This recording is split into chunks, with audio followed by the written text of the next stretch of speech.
guys, welcome back to Magic TV. My name's Craig. It's 12 o'clock on a Sunday. It's time for a Q&A. Now, this is where I take all the questions that you've asked over the course of the week and I try to answer them to the best of my ability.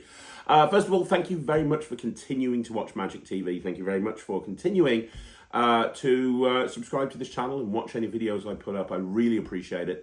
This whole thing wouldn't be here if it wasn't for you. Now, don't forget, I typically get to these questions on a Wednesday, Tuesday, Wednesday, or Thursday. It's currently Thursday morning right now. So if you want to guarantee to get your questions answered, make sure you get it in by really Monday or Tuesday at the latest. If I miss your question, I'm very sorry. I will get back to it the following week. Also, you're getting my raw, unfiltered opinions. If I think something is worthy of a longer video, I will put that longer video together at some point down the line. But with that all being said, it's time right now. We're going to do it. It is this week's Q&A. So the first question is from Mr. Mike M. Hi, Mr. Mike M. Who says, question, hi Craig, a few months ago you talked about Netrix being put on the Netrix.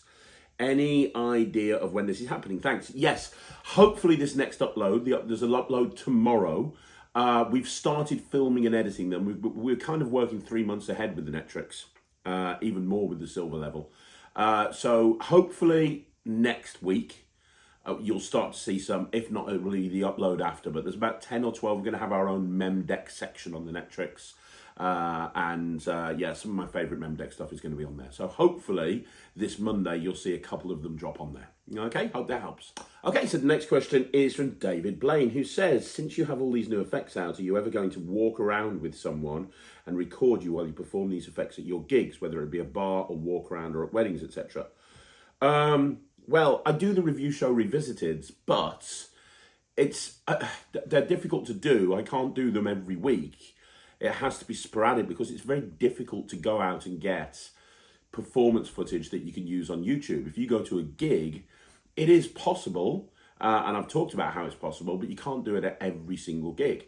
And going out and getting live performances, like going out into like a bar or something for the night and getting live performances, that involves bringing a camera crew with me or somebody holding a camera. And normally if I'm doing that, it's to get live performances for my other projects. So it will happen, but to be honest, my products that I put out have live performances on the product anyway. Like if you look at Mind Blocks, which is my latest release, there's 2 videos on the product page. Click on video 2 and there's a full 9-minute performance of me at a bar doing 2 or 3 routines from Mind Blocks. You get the tutorial and you'll see there's even more live performances. You look at Evoke and you can see that there's tons of live performances on Evoke, just like an absolute metric ton of them. You look at Magic Button, there's live performances on Magic Button. Loads of live performances. So I'll probably do more when I have time. But to be honest, I'm really pushed at the moment with everything that I have to do. There's a lot of stuff that's going on in my business that's taking a lot of my time. So I don't really have time to just go out and just perform a bunch of stuff. And I will when I can. But that's why I make sure that there's live performances on the actual projects. And it's why I make sure that I do live performances in the office. I can control that. I can do that. It doesn't take time or effort. I can just go, hey, Katie, come on in here. Let me show you a trick. But in terms of kind of review show Revisited and things like that and going out and getting live performances, I don't think there's many people that have put as many live performances on the internet as me. And I will do more, but it's kind of when I've got time. There's other priorities that are honestly more important. Okay, the next one is Theo Rush Jr., I think it is, who says, hello, Craig made some really great points and suggestions concerning being confident doing gigs.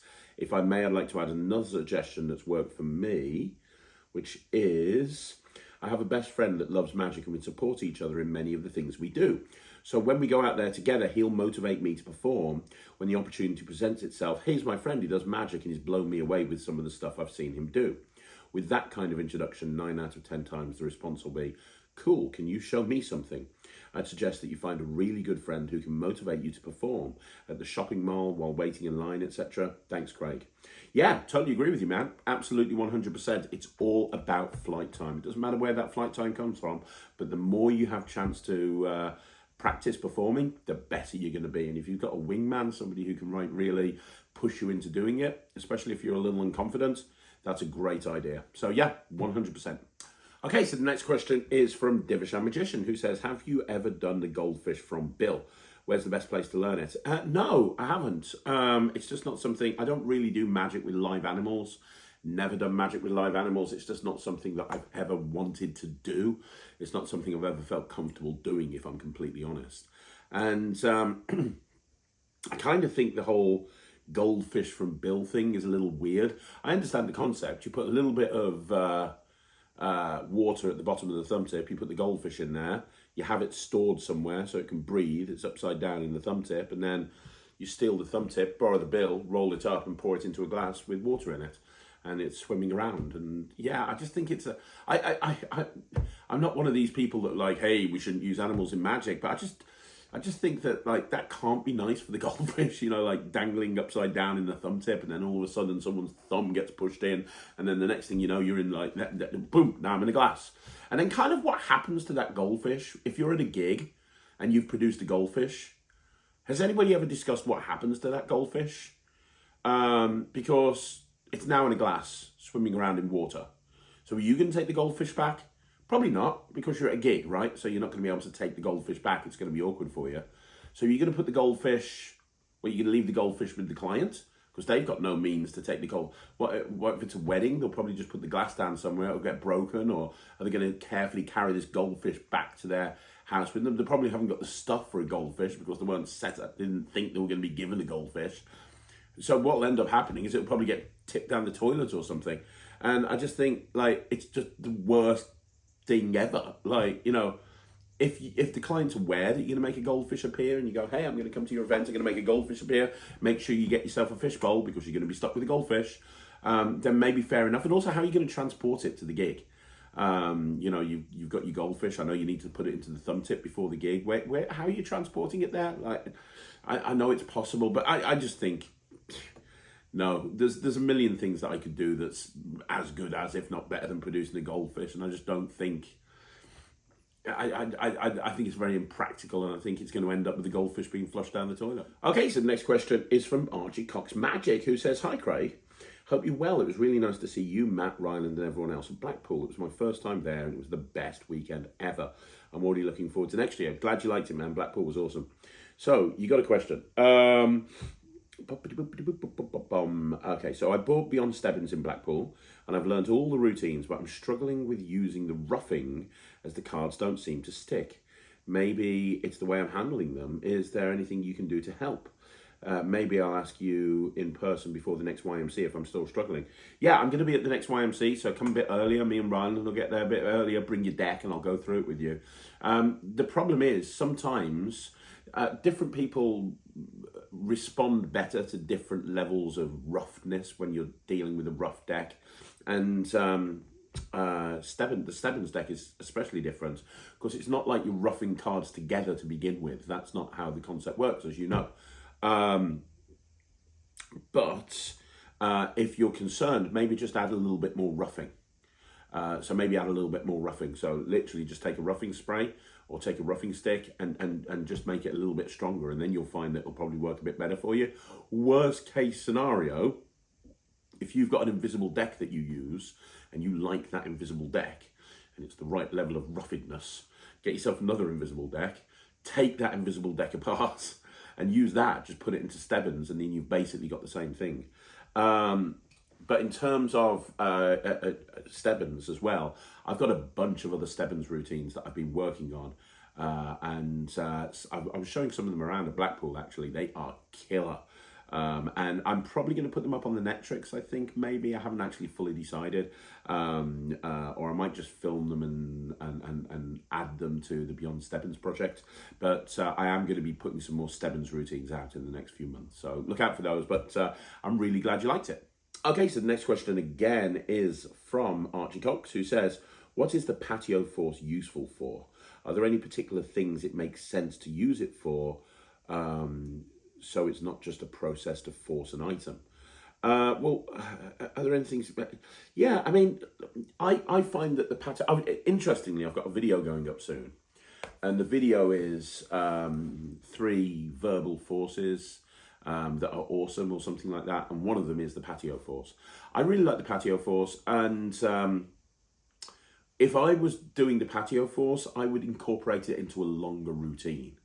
And what I mean by that is I would kind of maybe do some sort of confabulation. And what I mean by that is maybe I've got a prediction, right? And the prediction is I went to, I don't know.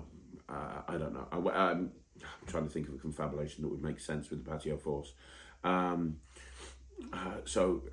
know, it could be something from something you've written down, and it says something like, hey, I was coming home from work one night and I got locked out of my house. Luckily, no, that's rubbish. But the point, no, that's terrible. You'd come up with some sort of story, right? And there'd be 3 elements of the story that they can choose. And those 3 elements are decided apparently randomly, each using a different method. So, for example, one element could be, for example, well, if you were telling a story about a gambling, you know, you went gambling and you won with one particular card. It could be that the way to force the card is by doing a crosscut force. So you start off by saying, giving someone a prediction, then you start off by saying, hey, I've got this deck of cards here. Before I begin, I'll give them a shuffle. Can you cut the cards? Great, and we'll just mark the cut or whatever. No problem. We'll get back to that in a bit.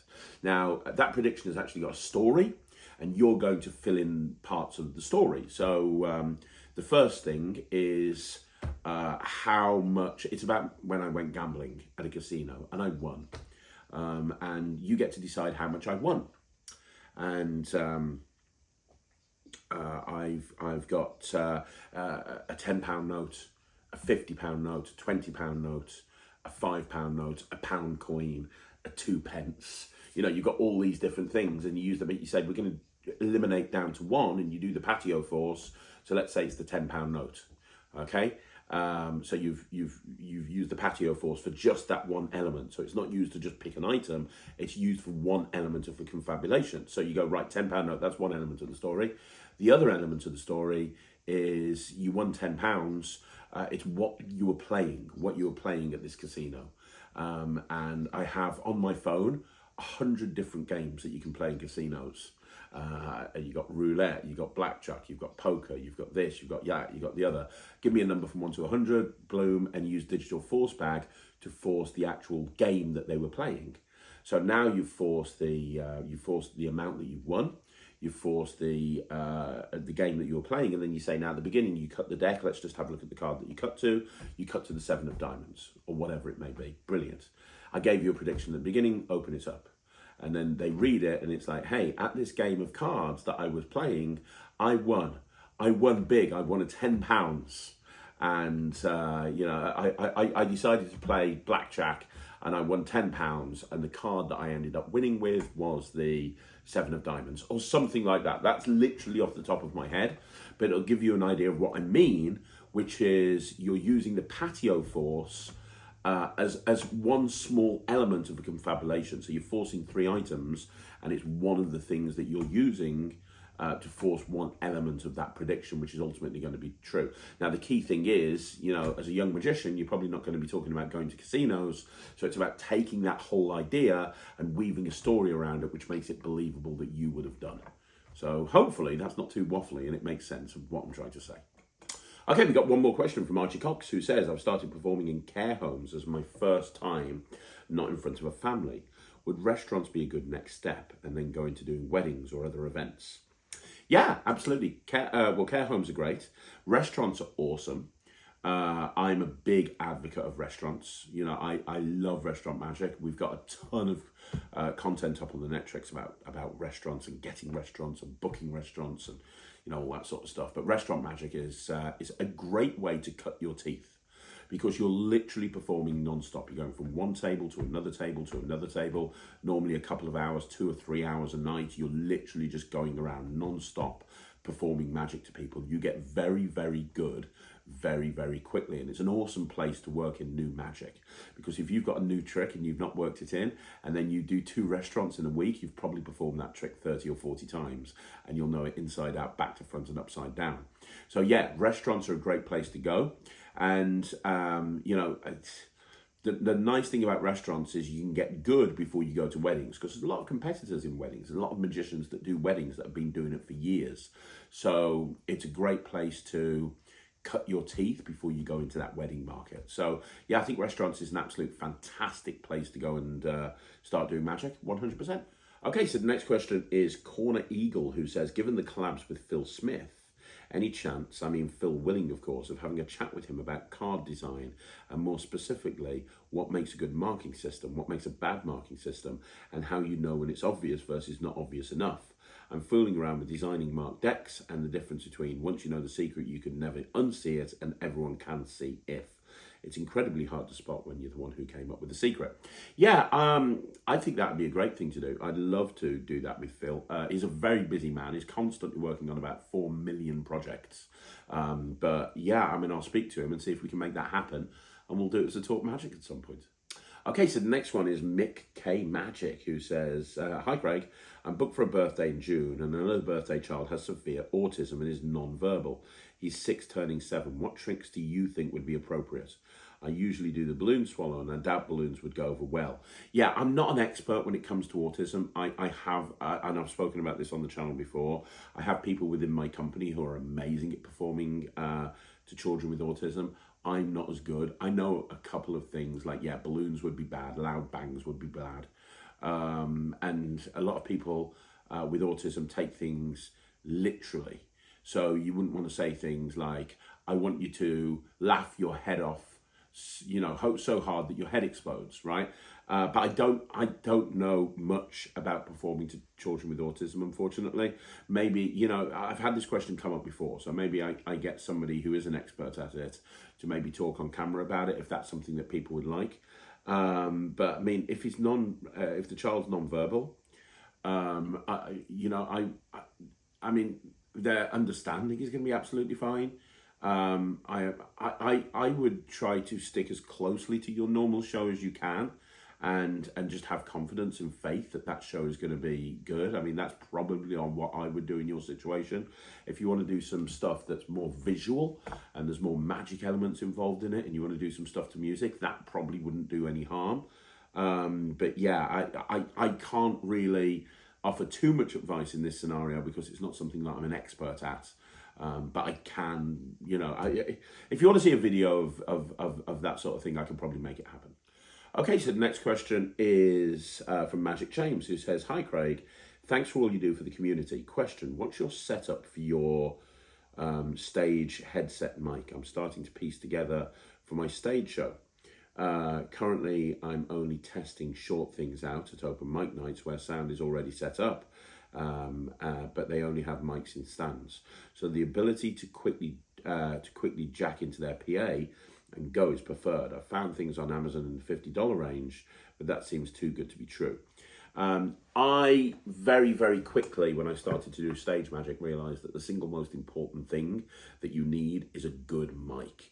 Ideally a good PA system when you start gigging as well, but definitely a good mic. I insist on bringing my own mic to events. When I first started, the amount of problems that I had with sound, because I was using their mics and they weren't particularly great and they kept cutting out. And the worst thing in the world is performing on stage and you're not connecting with the audience because they can't really hear what's going on. So sound is so important, and I would invest in a good quality head mic. Now, I've got a few head mics in the warehouse that I pick and choose between. The one I'm currently using is a Shure mic. It's a really good quality mic. I'm very happy with it. Before that, I was using a Sennheiser. Sennheiser is great as well, and we've still got that in the warehouse. But I'm using a Shure mic as well. Ryland's mic is a Shure mic. Matt's mic is a Shure mic. So all three of the mics that we're using at the moment are Shure. And, you know, most, we use XLR cables. So you want to make sure when you get the Shure mic, it's not going to come with an XLR cable. Get yourself an XLR cable and make it a decent sized one, because if you're plugging into other people's systems, sometimes you won't be able to plug it straight in. So I'd get yourself like a 1 meter XLR cable to go with your mics, and you should be good with that. That will also plug into most PA systems. We use an S1 Pro, Bose. Plugs into that absolutely fine. But yeah, I would suggest and always have a backup XLR as well, because if something's going to go in the sound, it's going to be the XLR. But yeah, that's what I do. Go and look into Shure. It's a little bit cheaper than Sennheiser, but the quality is really good. Okay, so another question from Sean Andertrack, who says, a shell question. I'm sure you must have used them in the past, but I'd like to know your thoughts on the Slippery Sam shell. Do you have any routines, either on YouTube or on Netrix, that use this kind of shell? A friend gave me one. I find it fascinating, but I can't find much material out there that utilizes this gimmick. Don't really do much with the with the Slippery Sam. I've got a couple of them, and it's one of those gimmicks that I can appreciate. Digital Dissolve that Theory 11 marketed was great, and that used a Slippery Sam, and it was a copper silver coin routine or a copper silver routine that used a Slippery Sam. Absolutely amazing routine, really was. And obviously a lot of the more popular three flies used Slippery Sams, like I'm pretty sure is it Bob Kohler's three fly, Ultimate three fly, Kenner's three fly possibly, definitely Mark Mason's three fly. They all used Slippery Sams amongst other gimmicks as well. But to be honest, the reason I don't really do much with Slippery Sams, and if I sat down I could probably come up with some stuff, but the reason I don't do much with Slippery Sams is because I've always been a split coin guy. I've always advocated the use of split coins, and split coins in a way are very similar to Slippery Sams. There's a crossover without a shadow of a doubt, and I find the angles are a little bit better with a split coin than with a Slippery Sam. The problem with the Slippery Sam is, depending on how you hold it, you can tell that one coin's thin and one coin's thick. And that's something that you need to figure out when you're actually performing, and there are ways to do it, obviously. But so I've always kind of gone down the split coin route. So as much as I can appreciate a Slippery Sam, there's not really much that I've done with it over the years. Okay, so we've got another question from Sean Undertrack, who says, I need to replace my hopping half set. I find I have the option of either expanded or unexpanded shells. Can you talk about the differences between the two, and do you have a preference, not just for hopping halves but also in general use? I prefer expanded shells. The argument for unexpanded shells is that the coverage is going to be slightly better. Basically, for people that don't know the difference, when you're talking about a coin shell, if you have an unexpanded shell, what happens is the shell is made to be the same size as the coin, which means that the coins have to be milled down to fit inside the shell. The most popular version of this is Schoolcraft's Dean set, named after the late great Dean Dill, who used cut down coins inside a shell, and Jamie sells Dean sets. An expanded shell is a shell that during the course of creating the shell, the coin is expanded, so that shell will fit over any coin ever. It'll just fit over all coins.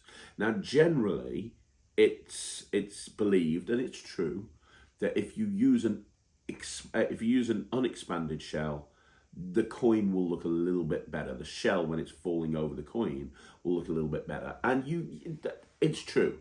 It's slightly better. However, my problem is those coins are made for that unexpanded shell. If you lose one of the coins, and I'm talking from experience because this has happened to me 3 times, and that's when I stopped buying expanded shells. Because don't forget, you're unless you're a collector of coins and you're just putting these in display, they're going to be in your pocket. You're ditching them in back pockets. It's very easy to lose a coin. If you lose a coin with a shell set that's a normal shell and not an expanded shell, you're going to struggle to find a coin that's going to match that shell, because those coins were probably cut down specifically to fit inside that shell, which means that basically you either rework your routines to only use 3 coins, or you have to buy another coin set. With expanded shells, if I lose a coin, I don't care. I just grab myself another silver dollar. or I buy another silver dollar or another $half or whatever it is that I'm using, and I go in that direction. So it's totally less of an issue. So I would, for that reason alone, I would use the expanded shell. I think the expanded shell is better. It's probably not quite as good, but nobody will notice the difference. And you get a good expanded shell from people like Schoolcraft or JB Magic or Roy Cooper's or people like that, then you're going to find that it's just as good. So that's what I would say. I would also say that if you're doing hopping halves, look into the hopping halves routine on the Nightshade coin set. I'm not just trying to peddle my own stuff here, but I think that's a massive advancement and improvement over the original hopping halves for many, many different reasons. And also the 11p trick, which is now an Alakazam Unlimited by James Brown, which is a fantastic version of the hopping halves, but doesn't require any gimmicks. Well, it does, but it's one that you can make in 5 seconds with a piece of wax. So there you go. That hopefully should cover pretty much everything that's... Ronald Davis, that's the other coin worker I was thinking of. Another person that makes amazing coins. Ronald Davis. Anyway, but hopefully that'll cover everything that you need to know. Okay, so the next question is from your Invantol 5716, who says, "Hi Craig, I can't tell you how much I love your videos. Thank you very much. I have 2 questions I hoped you could answer. One is, I'm trying to get more into mentalism, but what would you consider to be the best source to learn mentalism, as in books, lectures, etc.? Couple of different sources. As much as I have a love-hate relationship with Illusionist, their products that they put out through Kickstarter that you can now buy through Illusionist are very good. The How to Control Mindset, the How to Read Minds 1 and 2. You know, Pete Turner does an amazing job on those projects. So the first thing that I would say is look at those. Then we did a mat test recently on the new set that Murphy's put out, all based on the 13 Steps to Mentalism. And Richard Osterlin hosted the 13 Steps to Mentalism DVDs all those years ago, and they've now made them streamable, and you get a box with all of the bits that you need in order to perform all the routines on the 13 Steps to Mentalism. I honestly think some of the things that they teach are now a little bit outdated, like the billet knife, for example, but I do think there's a ton of incredible material on there. So 13 Steps to Mentalism would be a good place to start. Also the Illusionist, How to Read Minds and How to Control Mindsets, they're really good. And then the other thing that I would say is go on to the 1914 and Mindhouse. So the 1914 is by D. Christopher and Jack Curtis. Mindhouse is by Louis Lavelle.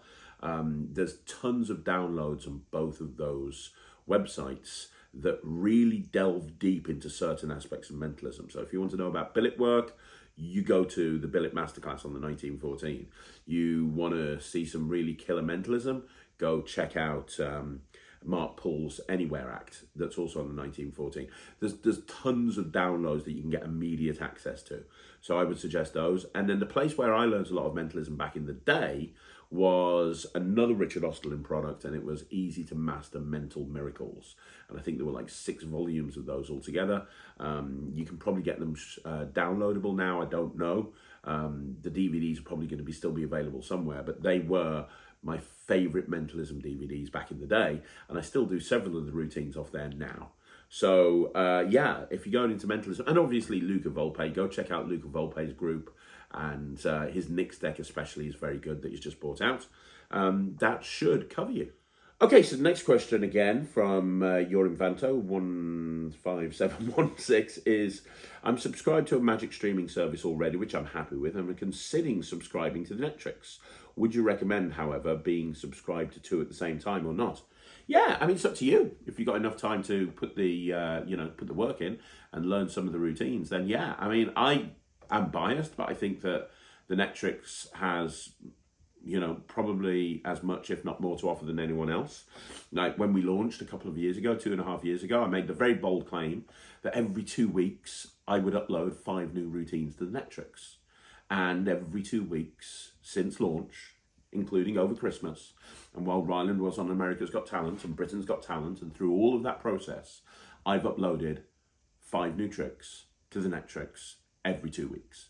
And now, as a result of that, there's hundreds of tricks. There's like 400 or 500 tricks. Each one has its own landing page. There's routines by Carl Purnell, Ollie Mealing, Justin Miller, Adam Wilber, Lloyd Barnes. The list goes on and on and on. There's like so much material up there. It's insane. There's an incredibly large sleight school. If you've got a sleight you want to learn, you can learn it off there.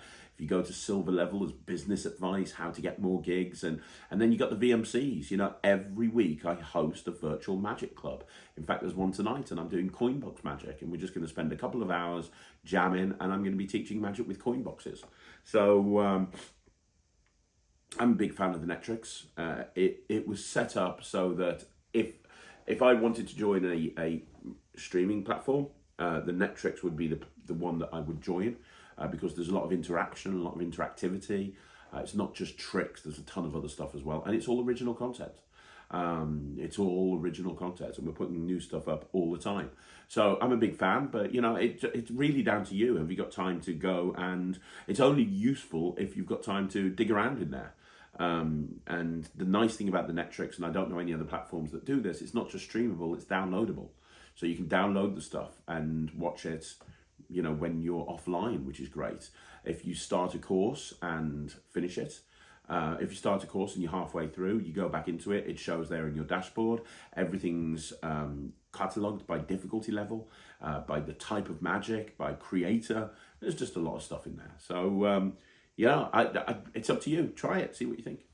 Okay, so the next question again is from Division Magician, who says, how would you recommend pricing restaurant residencies? I charge £250 for weddings and £150 for birthdays. So based on this and the fact that I have restaurant experience and footage before, how much would you think an average Indian, Italian restaurant would be willing to pay, assuming it's once a week, considering they have to make a profit themselves? If this helps to contribute to the price factor, ideally I would like it to be on a weekday. So when I did restaurants on a regular basis, for me, it wasn't so much about how much I was charging in the restaurant.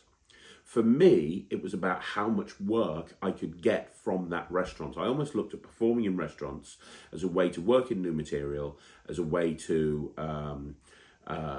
get experience, but most importantly, I looked at it as a marketing activity.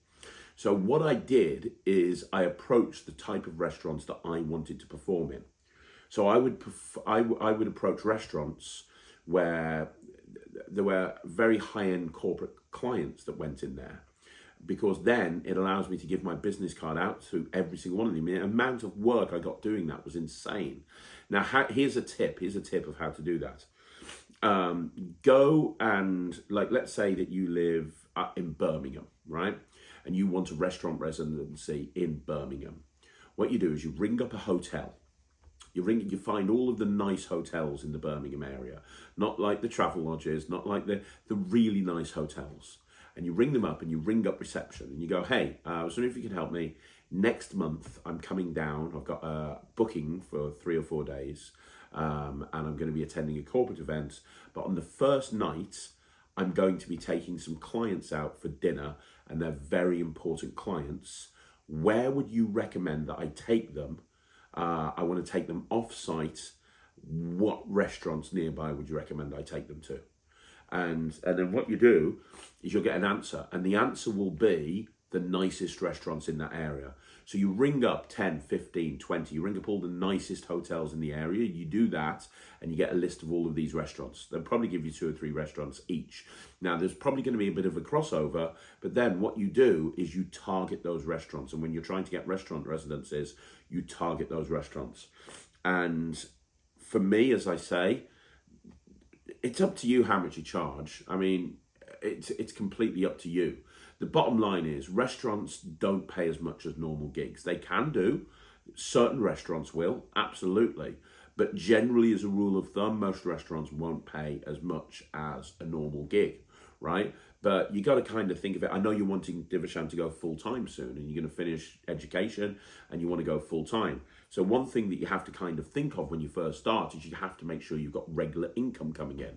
I'm not saying you charge this low at all, but if you charged £100 for 2 hours in a restaurant, and you arranged 3 restaurant residencies that were in the week and not on the weekend, and you insisted that they were in the week because you're not going to probably get that much other work in the week when you first start, well, then that's £300. And if you're doing them every single week, that's £1,200. That's £1,200 a month that you've made from restaurants, which £100 is not great. I get that.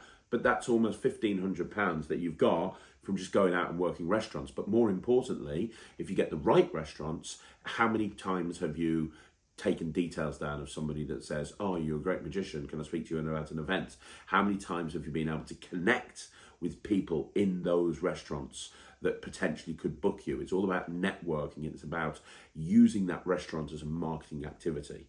So, I can't set a price for you because each restaurant will base how much they want to pay you on how much they think you're worth and how much they feel the value is that you can add to the restaurant. And I'm not just talking about wishy-washy value. I'm not just talking about, hey, I'm going to be able to come in and all of your people that come in are going to have an amazing time. Restaurants don't care about that. They care about putting, if they're having to pay you £200 to go in that restaurant every single week, then that's £200 that could have been in their pocket. That's £200 profit that instead is being spent on you coming into their restaurant.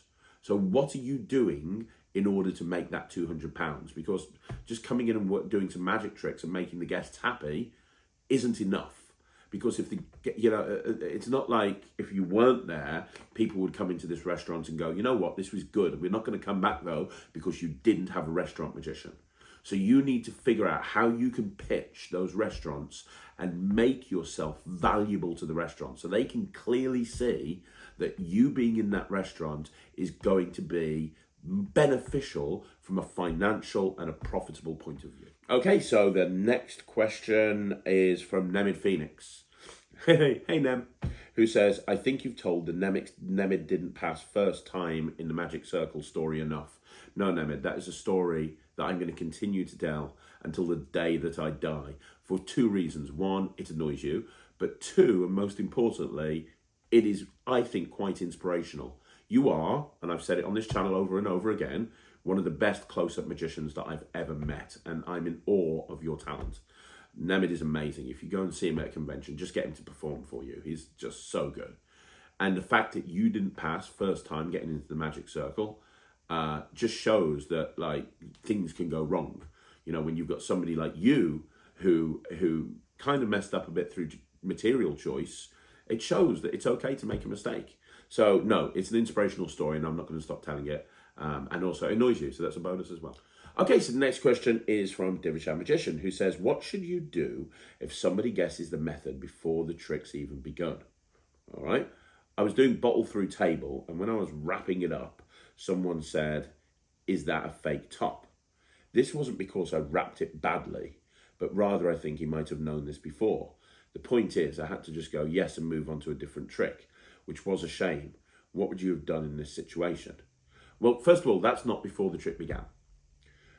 Before the trick began would be, I'm going to show you a trick. I'm going to push a bottle through a table. And then they go, I think it uses a fake bottle, or a fake top. That's not what's happening here. You've gone into the routine. You're part way through the method. You're getting to the point where you actually, you've already rung the gimmick in and you're wrapping things up. So it's not the trick even begun. But what I would say is, I've told this story before on Magic TV, but I'll tell it again. I had a friend. He was actually my business partner many, many years ago, before I was business partners with Russell and Anna, way back. And he was a good presenter of mentalism and an average magician. His sleight of hand skill wasn't great, and he openly kind of admitted that. But he was morbidly afraid of being caught. That's a fact. He was morbidly afraid of being caught out. So I more than once I saw him doing a sponge ball type thing and doing a false transfer, and somebody would say, it's in the other hand. And he would literally do this, and he'd challenge them, and he'd go, I bet you, get £10, I bet you. Because he didn't want to be proved wrong. He would literally do anything to be proved, to make sure that nobody guessed the method or whatever it is. My attitude is, you know, and this comes down to my character. My character isn't that of somebody who's trying to make people believe that magic's real. Now, that sometimes happens if I'm booked as a mentalist, which is happening a lot these days, and I'm doing something like Evoke. I'm not saying it's real, but people think it's real because of the way that I perform it. But if I'm just doing magic and I'm pushing bottles through table and I'm doing card tricks and making cards come to the top of the deck, my character is that of somebody who, it's obvious that the trick's not real. It's obvious that what I'm doing is not real magic, and that I'm just basically cheating them with style. That's what it is. I'm just trying to entertain them. So, so if I was in a situation where I was doing the bottle through table, and I was wrapping it up and someone said it's a fake top, I would literally just own it. I would just turn around to them and go, oh my God, he got it. Give him a massive round of applause. And then I'd probably just turn around and say, you didn't think it was real, did you? Oh, you thought magic was real? No, it's not. And also, by the way, the tooth fairy doesn't exist. Sorry to break it to you. Somebody had to. I would just downplay it. It's not important. But I'd move on to something else then that's going to blow their ever-loving tits off. So I go, okay, right, okay. I did that as a test. That was a really simple trick that I was doing as a test to see how observant you are. I can tell that you especially, sir, are very observant. We learn about people like you in magic school. There's an entire chapter about you. So it looks like I'm going to have to bring my A game. Right, here we go. Challenge accepted. And I'll go into something that just is completely foolproof, that will blow them away. Something that I just know nobody could possibly backtrack. So that's what I would do in that situation, in all honesty. I'd just own it, because there's nothing else you can do. If somebody's gone, it's a fake top, there's very little that you can do in that point. You're done. You can't carry on with the trick because they're going to see how it works. So you did the right thing by just giving up. But I would just, it's the way that you do it. You go, right, okay. So obviously I can't get away with the simple stuff with you. Right, here we go. Just own it. You know, what you go, yeah, you're right. Or just turn around and go, yeah, you're right. Yep, it's a fake top. Kills the argument dead. You act like it's not important, and they got it. Yeah, it is. What they're going to go. But it's a fake top. They can't tell you the same thing again. Yeah, it is. Yeah, well done. Good job. You know what I mean? It doesn't matter. Honestly, it doesn't matter. As you start to perform more and more, you'll realise that there's people like that. There's different people watch magic for different reasons. Some people just want to be enjoying it. Some people want to just enjoy the process. Other people want to try and work out how it's done. I had that the other week. Somebody just wanted to work out how the trick was done. Fine, whatever, no problem.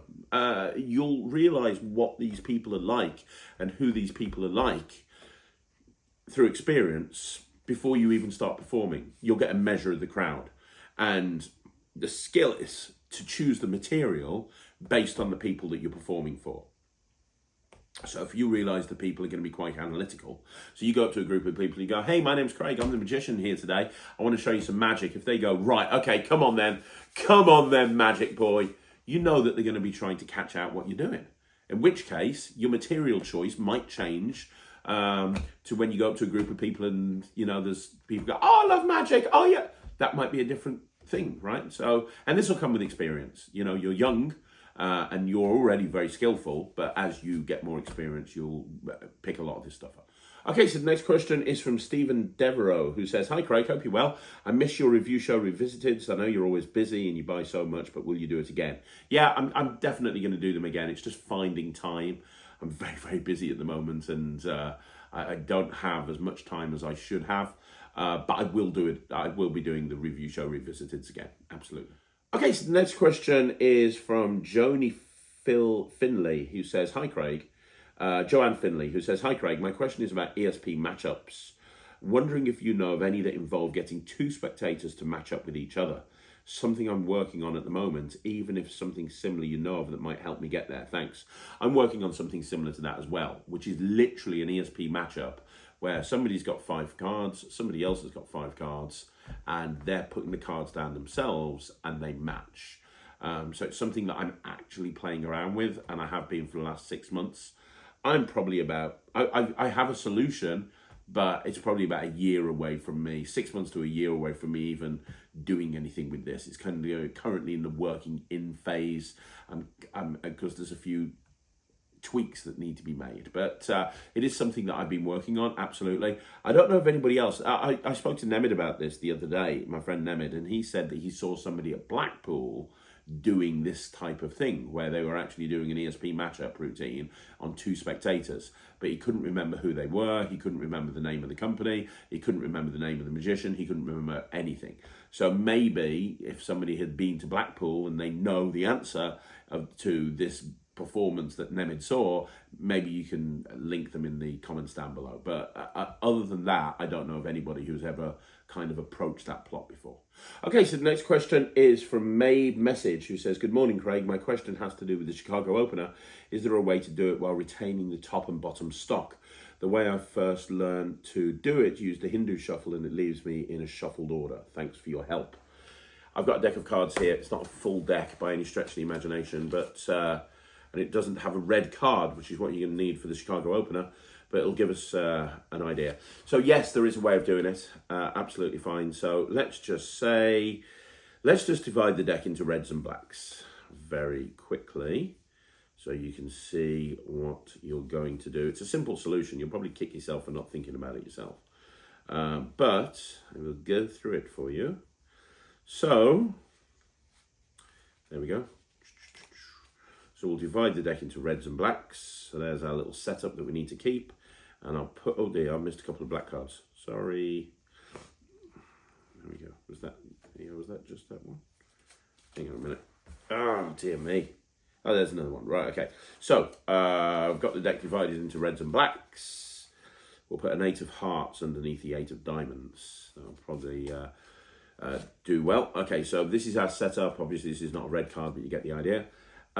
You have someone pick a card. This is obviously going to take that card out of stack, okay? But you take a card, and all you're going to do is you have them show it around, and you're going to have them put it back in the deck.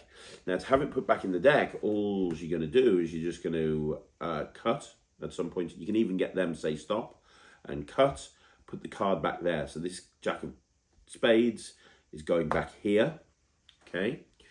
You're then going to spread through, and you will have, where is it? There. So you'll spread through and you'll have one red card, right? Which is this one, because the Jack of Spades is there. So you'll have one red card, cut the deck at this point, and do your double turnover to show that you've got the Jack of Spades and you've succeeded. And then take the Jack of Spades and put it away to one side, right? So that's been put away to one side, so you switch that for the 8. You've still got the other 8 here. Just cut the deck, hold a break, and do a riffle force and have them say stop. When they say stop, just show the bottom card like this, okay? And put this packet here, and then double undercut it to the bottom, okay? And just like that, and then say one card's turned red, one card's turned red, one card's turned red, and you show that this one card here has turned red. Boom. So that's your Chicago opener. But the cool thing about doing it that way is it keeps the deck in the same order. The only difference is the Jack of Spades is no longer in position. So all you're going to have to do is take that Jack of Spades and put it wherever you got it from. Now, I used to use this in a mem deck routine. So I'd have a deck set up in mem deck in Tamrit stack. And the bottom card is the 9 of diamonds. So I'd have a red 9 of diamonds at the bottom. And what I'd do is I'd have somebody name a card. Let's say they name the Jack of Hearts. I know that's 20 cards down. So as I spread, I go now, so I would spread and then marked cards as well. So I know roughly where the 20th card is.